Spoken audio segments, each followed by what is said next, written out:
Tijani Muhammad-Bande, the President of the General Assembly in its 74th session, welcome to Al-Arabiya, sir. Thank you very much. You promised to hit the ground running. What is your first priority? What's your first point of order on your agenda?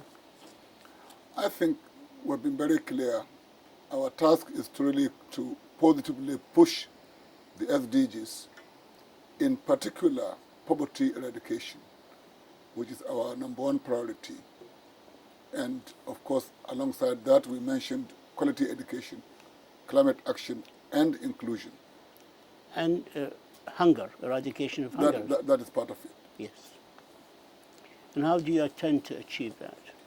Well, the issue is simply to work with all delegations to remind the agency of implementing the commitments made in 2015 and even before 2015. But 2015 is critical because there was a remarkable agreement of this global community that if we want to transform our world, there was a particular direction we needed to go. And there were goals set by the organization collectively, including targets. All of them are important. They are also interlinked. So our issue is to say, let us now reduce duplication of efforts. Let us focus on those goals which we have agreed to in 2015. And all those elements I mentioned are directly from the commitment made in 2015. So this is your way of speeding up the implementation, which is not on target, by the way. The 17 SDG goals are not on target now, but you intend to take these steps to speed them up. It is important, yes. Your position as a PGA or President of the General Assembly is mostly ceremonial, without the power that you would like to have, or even a salary. But because the power resides within the United Nations Security Council, how will you consolidate the General Assembly moral authority with the real power being in the Security Council to obtain real outcomes that affects people's life? Well, I think the position of the General Assembly or the President of the General Assembly and the General Assembly itself is not just ceremonial. Without the General Assembly, there would be no United Nations, because it is the location where all nations, big and small, have a voice. The Parliament of the world. So it is critical that it sets the agenda. It also, like you said, set norms of conduct for all of us. Now, its real power is really in getting all other organs also to see the urgency of the issues the global community also sees as urgent. The Security Council has real power, ceded to it by the Charter, but it is also exercising that power on behalf of us all. It is not like other nations have no responsibility, but in the first instance, when there are serious issues of breakdown of peace, of a very grand nature, it is the Security Council that has leadership on that matter. Now, the General Assembly must therefore work with not only the Security Council, but Economic and Social Council is extremely important. It does a lot of things of importance to the world. And the Secretariat is also an organ that helps implement and coordinate activities. So the General Assembly has to work in coordination with all the other organs. All the other bodies of the United Nations are important. They have a role. Sir, reforms, whether the General Assembly or more importantly of the Security Council, must be high on your agenda. How you intend to go about pushing these reforms which have been especially stalled in the Security Council since the early 90s? Well, the reforms have been ongoing. The Secretariat has, for example, we have had reform of the development system under the Secretariat. We have seen results of adjustments made and even new thinking concerning how things could be done better. In particular, you refer to the Security Council. Yes, sir. That is the one that a lot of people are pushing and are aware of. But it is important in that we have agreed that democratization of the body and involvement of all in decision-making requires that some regions that are left out be brought in. That has been agreed to.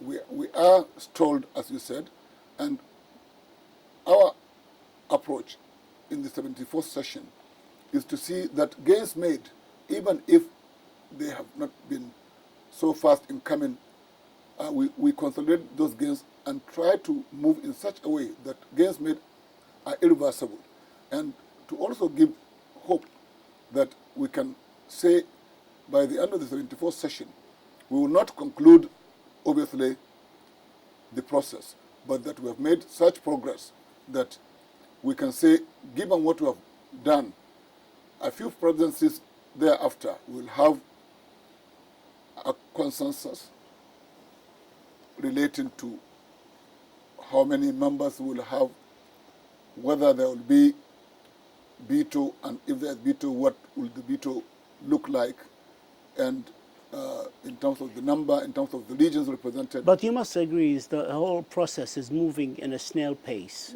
very, very slow, and we know why. Well, there are obviously a differential in terms of how people want to see the process move and the basis upon which the discussion is slowed. But it is not as fast as we have it, but we have a renewed vigor. Some of the elements already in the IGN, in the intergovernmental negotiation process, have been rolled over and will take up from there. You said during your campaign for the presidency of the GA that UN member states need to rekindle their faith in the United Nations to tackle issues like climate change, like poverty, like insecurity, among other issues. Why do you believe that United Nations members have lost faith, and how do you plan to rekindle that faith? Well, all organizations have moments Yes. where they have their dull moments. At times, the moment can be a decade. I am sure historians will agree that immediately after 1945, there was a lot of hope for the organization, and the organization did a lot in the last several decades. And more, some countries, perhaps some leaders, have begun to take the organization for granted, as if, well, without it we could just get along. And I think that is the wrong way to go. We have become so used to the success of the effort that we have forgotten that it takes real commitment to see that we continue. Now, what we have to do is to just remind people what the world would have looked like if we didn't have a body like the United Nations. The chaos of the world, whatever you think is chaotic now, will be a child's play if we didn't have a body wherein, even if we disagree deeply, we can say, yes, on this and this matters, let us at least listen to ourselves. I think this is extremely important. So, you said that your leadership would focus on maintaining global peace and security through conflict prevention. What will you do differently beside the existing UN efforts? Well, I think the existing UN efforts are a result of reviews relating to our less than optimal performance in relation to conflict prevention. And more, the talk concerning how prevention or elements of prevention are needed rather than to wait and devote resources when things are out of hand. I think more and more this is becoming common wisdom in the organization. I think that is the way to go, without, of course, ignoring the real fires that are already upon us. Do you think the United Nations, as it stands, is fit for the 21st century? The United Nations, as I understand it, has done a lot of good. The structure has worked largely well, but the, the urgency of the issues now require that we deeply reflect on how better really to structure it. But the people of the world can see the failures of the United Nations in conflict prevention, failures in enforcement of the Security Council resolution and GA resolutions, and the dominance of the world by the P5. People of the world criticize the United Nations for these failures. How can you help in improving this image by making it more effective? Well, I think the issue, first of all, when you relate to P5, the issue of veto is really what you refer to. I think there is a discussion concerning whether even if the veto were retained in a reformed Security Council, whether it would be the same kind of mechanism to exercise the power of veto, even if it were to remain. But the real issue is this: no nation, not a single nation, has illusion that it can defy world opinion. It is not possible, and there is something beyond even the United Nations. The citizens of the world, especially young people, see value in the connections among peoples and cultures. And it is therefore that push also that gets us to remember, beyond our halls, there are people who are also insisting we do better, and we are doing better. I'd like to ask you a few questions with relation to Nigeria. Your presidency, of course, you're president of the World Forum. You're not here as a Nigerian politician, but a world-class politician. But do you think the 74th session and your presidency will provide an opportunity for your country to tackle the political, social, economic, and environmental challenges in Nigeria? Well, I think it's clear, like any other nation, Nigeria has a right to expect that any presidency of the United Nations should help it also to address some of the issues, because it is an issue of partnerships, which is goal number 17 is key. How do you partner with others with respect and seriousness to tackle really urgent issues? For example, we have terrorism bedeviling parts of Nigeria, but not only Nigeria, parts of the Lake Chad region. And the global community has come to our aid to get it solved, and we are continuing to deal with it. So Nigeria certainly is benefiting from this. The same with issues of illicit financial flows, which is an important matter for Nigeria, anti-corruption. And Nigeria cannot fight corruption within Nigeria if it is unable to get support from others as well. Is this an opportunity for you to establish a functional anti-corruption mechanism to assess countries like your country, which was ranked number 5 in the world at one stage in corruption, to fight and combat corruption?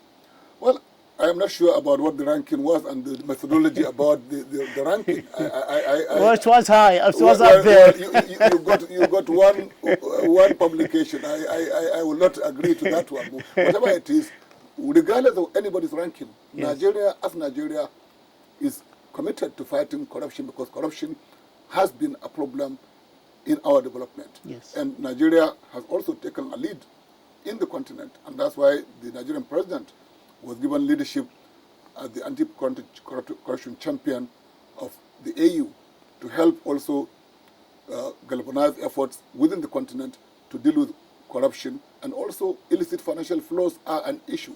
And here at the UN, a lot of countries are partnering with us to really push this matter around the illicit financial flow as an issue. I'd like to ask you one last question concerning the fact that we have the PGA president of the General Assembly from Nigeria. We have the deputy of the Secretary General, the great Amina Mohammed, from Nigeria. How does that make the Nigerians in your country feel about the future of diplomacy in the world for Nigeria? Two things. Nigeria as a country and the leadership is very proud that it has gotten its citizens to play an important role, but it also puts a burden on Nigeria to also